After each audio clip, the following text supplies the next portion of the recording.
Hello po mga kaaswang. Bago po natin simulan ang kwento, ay may kunting ipabatid lang ako sa inyo. Libre lang po ang mag-like at subscribe sa ating channel. At ayon sa mga eksperto, ito raw ay mas lalong nakakaganda at nakakagwapo. Sana'y maniwala kayo kahit medyo sinungaling ako. Simulan na natin.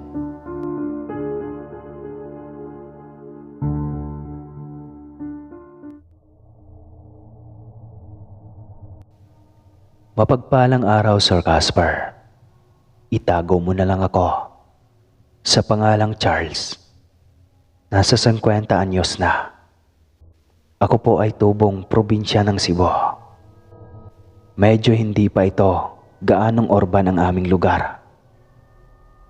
Nagpapasalamat lang ako dahil sa sobrang daming nagiging okasyon, kahit pa nasa kasagsagan ng pandemya, patuloy pa ring pinapahalagahan ng bawat isa ang mga kaarawan o di naman kaya ay ang mga importanteng araw na naging dahilan ng hindi pagtigil ng negosyo namin ng aking asawang. Itago na lang din natin sa pangalang Tess.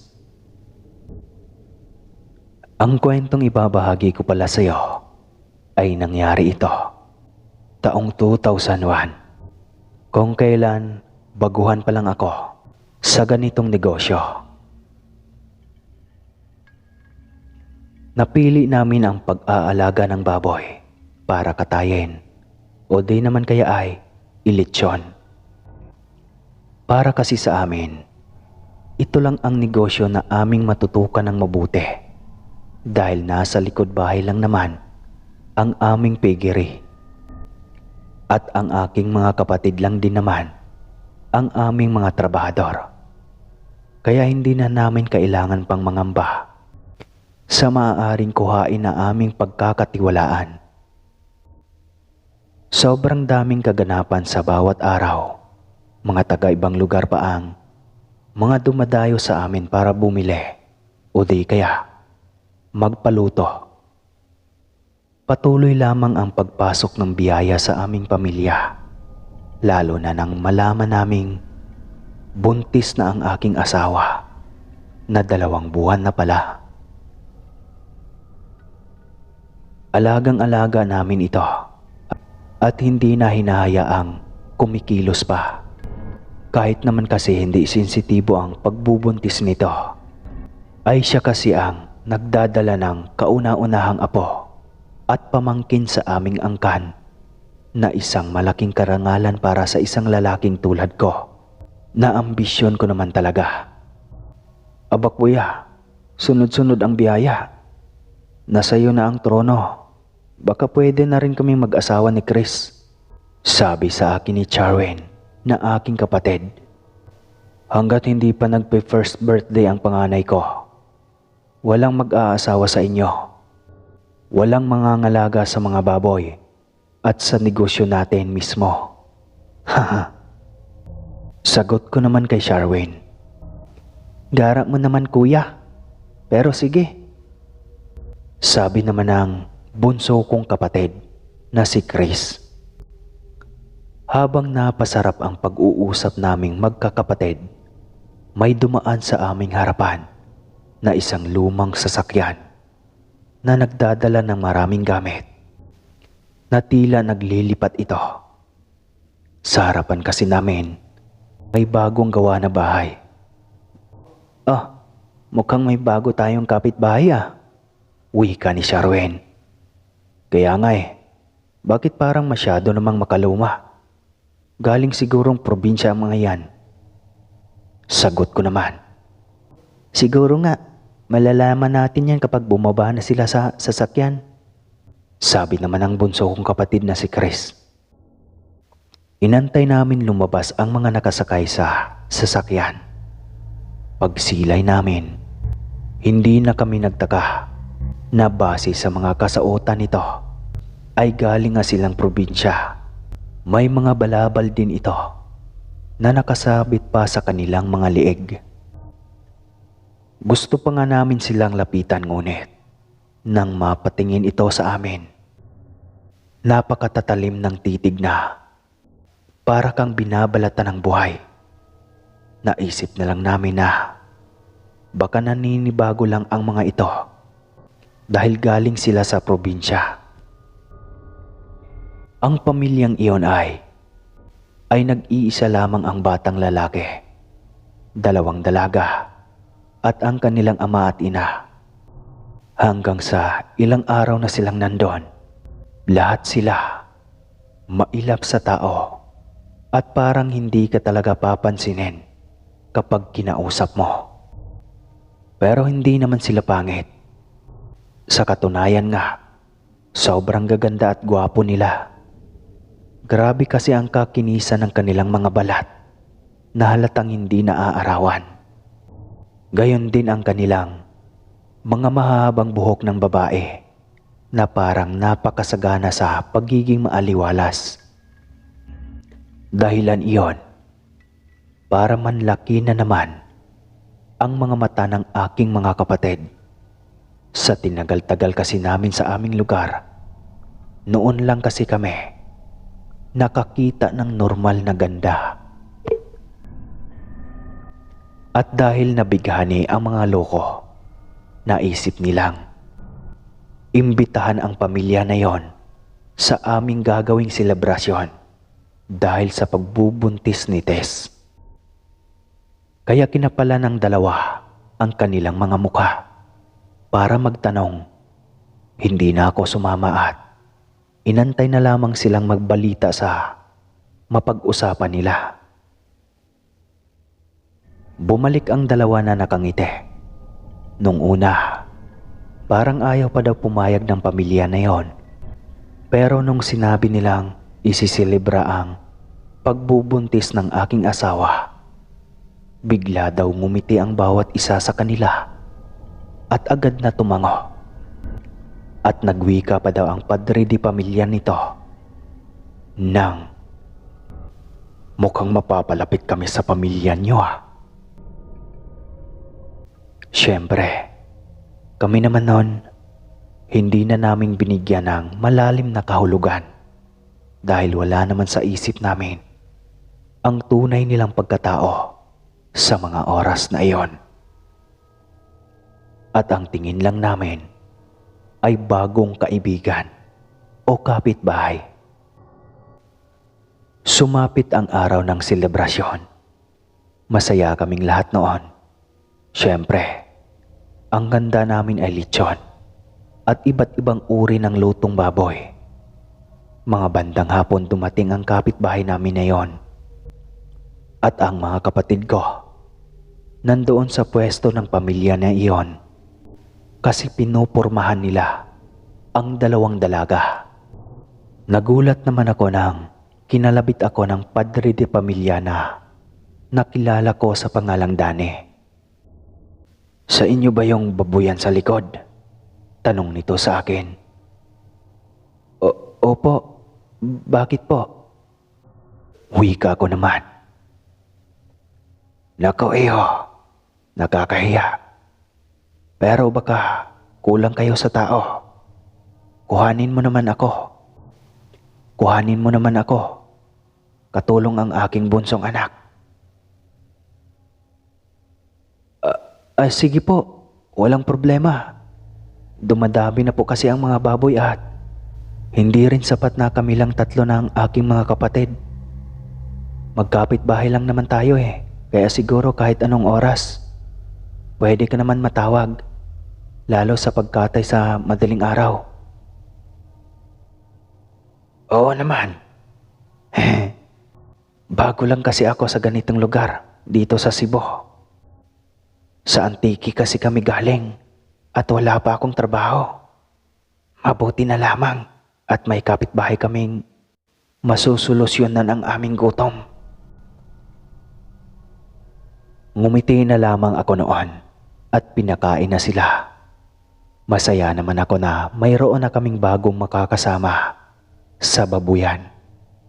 At para hindi na rin kami aligaga kung sakaling marami kaming customer, lalo pa kapag sa madaling araw.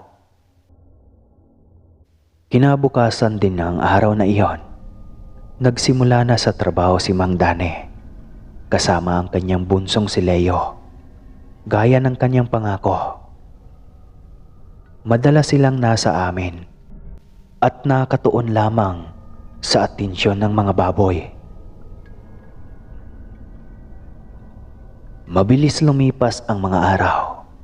Bandang 4 na buwan na sigurong buntis si Tess nang makaramdam ito ng mga werdo at nagsimulang magsumbong sa akin sa mga napapansin niya kay Mang Dane. Palagi daw siya nitong tinititigan ng matalim, tapos nakakaramdam daw siya ng paghilab ng tiyan. Madalas niya daw nahuhuli ang matanda na nakangisi sa kanya habang nakatingin sa kanyang tiyan. Pero nung kinausap ko si Mang Dane, ang sinabi lang nito,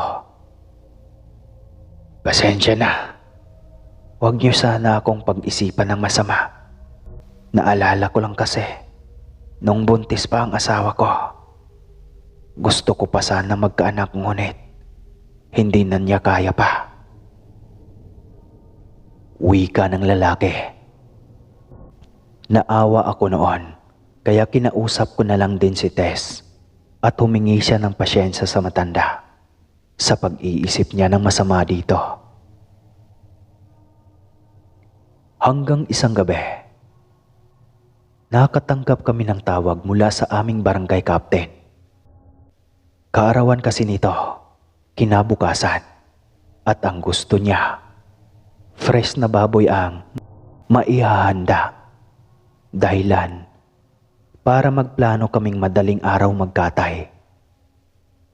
Unang beses naming isasama si Danny noon dahil kulang kami sa dami ng gustong ipagawa ni Cap at sa laki ng baboy na gusto nitong ipakatay. Madaling araw 3:00, kompleto na kami sa babuyan. Sisimulan na sana naming patayin ang baboy. At naibuwal na nang may biglang bumusina sa labas. Ayun na pala ang sasakyan na naglalaman ng aming gagamitin sa pagluluto. Kaya minumungkahi namin sa mag-ama na sila na ang bumutas sa bandang liig ng baboy para sumirit ang dugo at maisahod ito. Sumang-ayon naman ang mag-ama. Paglakad pa lang namin, papalabas, rinig na namin ang hiyaw ng baboy na sobrang bilis din naman nawala. Pero natagalan kami bago bumalik dahil may kabigatan ang aming dinadala. Nang madala na namin iyon sa kusina, bumalik na kami sa likod bahay. Napasigaw pa kaming tatlo nang makitang nababalot ng dugo ang mag-ama.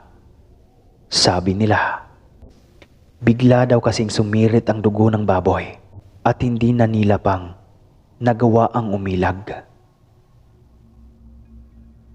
Doon ay may nabuo sa aking isipan. Mas lalo pa nang makita ko ang pinagdadaluyan ng dugo sa liig ng baboy. Hindi iyon mukhang sinaksak, bagkos. Mukha itong sinadyang tusukin ng isang matulis na bagay. Hindi pantay ang pagkabilog nito.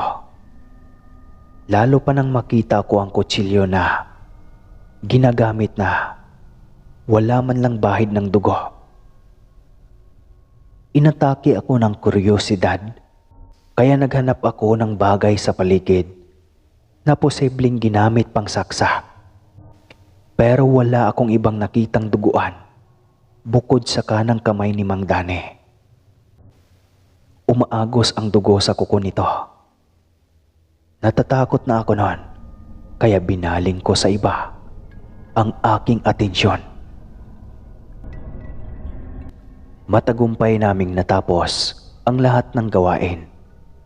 Oras na ng paglilinis. Si Mang Dane ang naatasan ko sa pagdampot ng mga tira-tirang karne. para itapon. Ngunit tumanggi si Mang Dani. Iuuwi na lamang daw niya ang mga karne dahil pwede pa naman daw itong iluto. Sayang daw kasi. Kasi kung kami lang ay sawa na kami. Kaya di na ako tumanggi. Pagkabayad ko sa kanya, umuwi na agad sila. Kita sila sa bakod ng Bagya. Kaya minamatyagan ko sila. Nanlaki pa ang aking mga mata nang makita kong humugot ng karne si Mang Dani sa plastik na pinaglalagyan nito. At inabot niya kay Leo. Mas kinagulat ko pa nang sabay nila iyong kainin nang walang halong pandidire. Nagsimula na akong magduda at hindi maiwasan ang pagiging mailap sa kanila. Ngunit hindi ko sila matatanggihan na pumunta sa amin dahil nagsunod-sunod ang mga okasyon nung mga panahong iyon. Isang hapon, inimbitahan ni Sharwin at Chris ang dalawang dalaga sa bahay para magkwentuhan. May trabaho na kasi kami pagsapit ng gabi, kaya sinusulit na nila. Ako naman, lumabas papuntang pigire. Tapos binilang ko yung mga baboy na nandoon na palagi naming ginagawa sa tuwing tatanggap kami ng customer. Saktong 17 iyon, walang labis walang kulang, nang makumpirma ko. Pumasok na ako ulit para ihanda ang aming gagamitin sa pagkatay. Pagsapit ng gabi, umuwi na ang dalawang dalaga. Lumabas na rin noon ang aking mga kapatid. Sinabi ko sa kanila na asikasuhin muna ang pupwestuhan sa likod dahil kailangan kong umalis para mamalengke. Tinitigan ko pa noon si Tess. Nagkakutob ako na parang kinakabahan, na para bang kailangan ko siyang isama.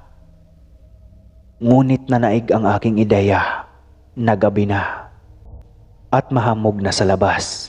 Baka lamigin pa si Tess o kabagin. Kabado akong nagpaandar ng aming sasakyan sa hindi malamang dahilan. Patuloy lang ako sa pagmamaneho na hindi talaga mapakali. Kaya binilisan ko na makarating sa palengke. Nung mabili ko na lahat ng aking kailangan, doon na ako humarurot. May kutob na akong sa kusina ng Katayan Dumiretso para rekta na mailapag doon ang aking binili at mabilis makapasok sa bahay.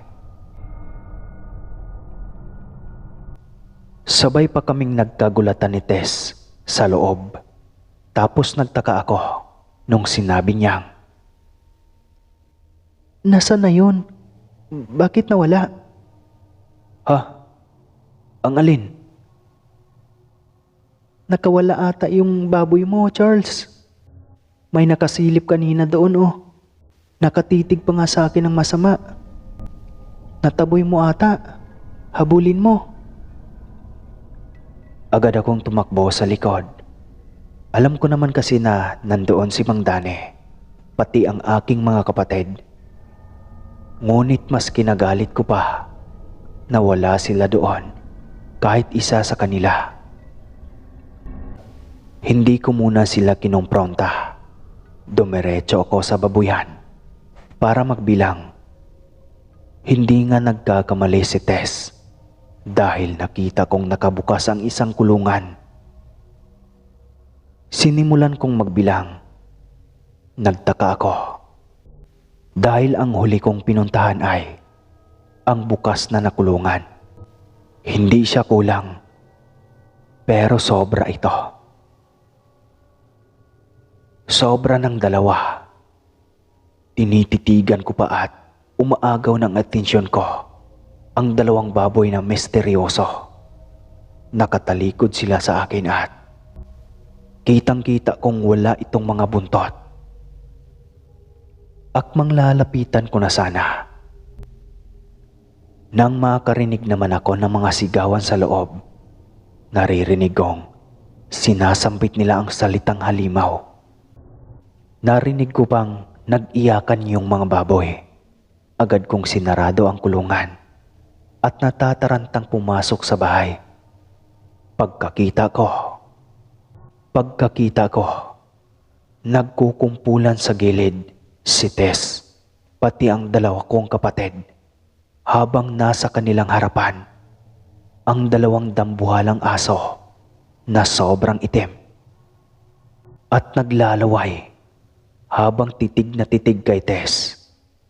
Hindi na ako nag-atubili pang damputin ang kutsilyo at ibato sa aso.